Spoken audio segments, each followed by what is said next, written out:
చెరపట్టే లంకకు సీతను తీసుకు వెళ్ళగా అగ్నిదేవుడే అడ్డుపడెను.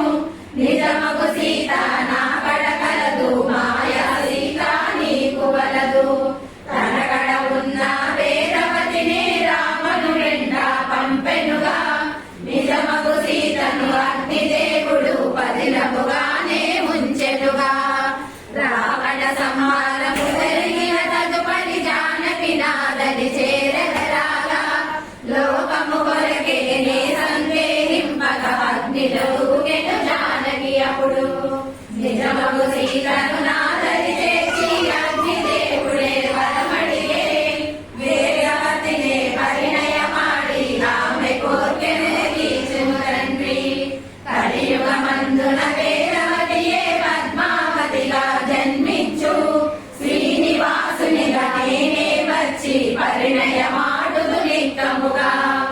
అప్పుడు నేను ఇచ్చిన వరమే సఫలము చేయగనే వచ్చి తిని.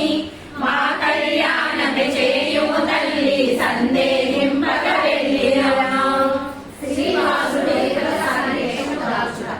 వకుల మాతను సాగనంపి తన మనసున సంకల్పము చేసి. సోది చెప్పుడా మంచిదనుకొని ఎర్రసాని వేషము దాల్చి. చక్కని రంగు చీరను కట్టి చక్కని చుక్కల రవికను తొడిగి.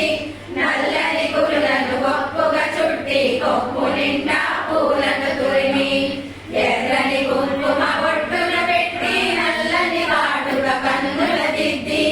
పచ్చబొట్టును చక్కగా పొడిచి పూస